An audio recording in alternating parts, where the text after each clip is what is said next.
粵劇嘅與時並進咧，即係每人有唔同嘅想法。咕嚕肉就係咕嚕肉，我唔可以將佢變咗做糖醋骨。烹調嘅手法可以唔同，但係佢本質都依然要係粵劇自己咯。呢個就係我自己本身比較堅持少少嘅東西。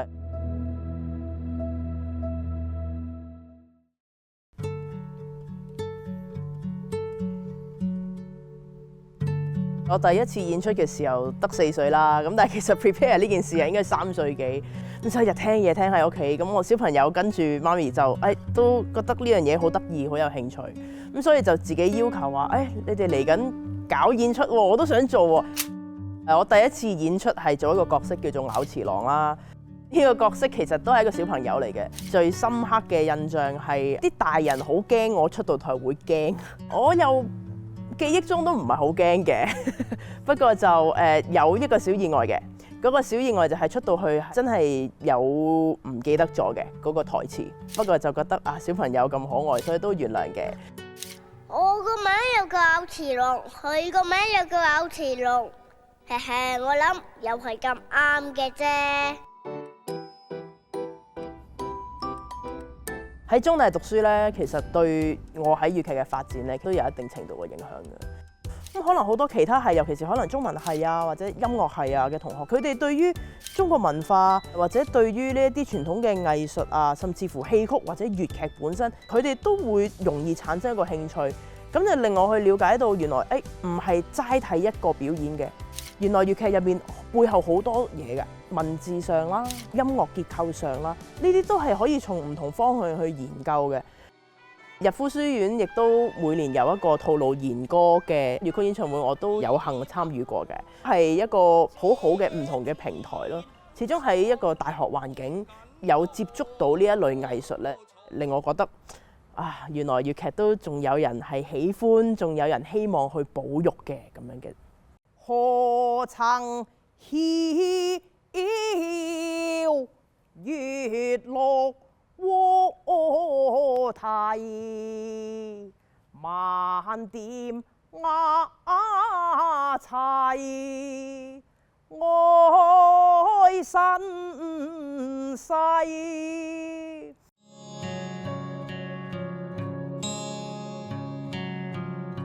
對於我自己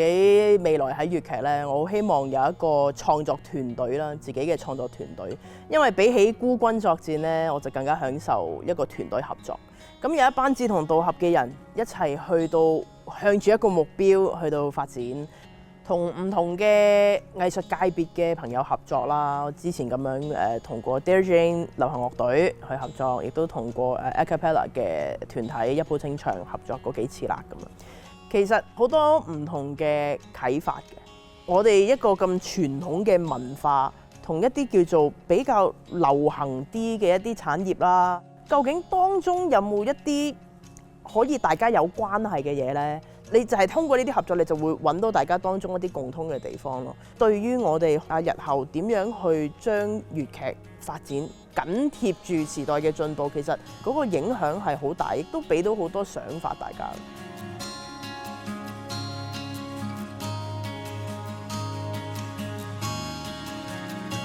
粵劇喺而家香港嘅文化嚟講咧，近呢10零20年啦，應該嗰個變化係好大嘅。因為自從09年入咗呢個人類非物質文化遺產代表作名錄，就得到各界嘅重視啦。我哋亦都好提倡嘅就係呢個唔係淨係一個中國文化，唔係一個中華文化，係香港本土嘅文化。粵劇嘅與時並進咧，其實應該係一個千古爭拗嘅話題嚟嘅，即係每人有唔同嘅想法，而每人心入邊嗰把尺，到底粵劇可以改到點樣呢？係每人都一定唔同。喺我自己嚟講，我覺得假設做一啲新嘅故事內容，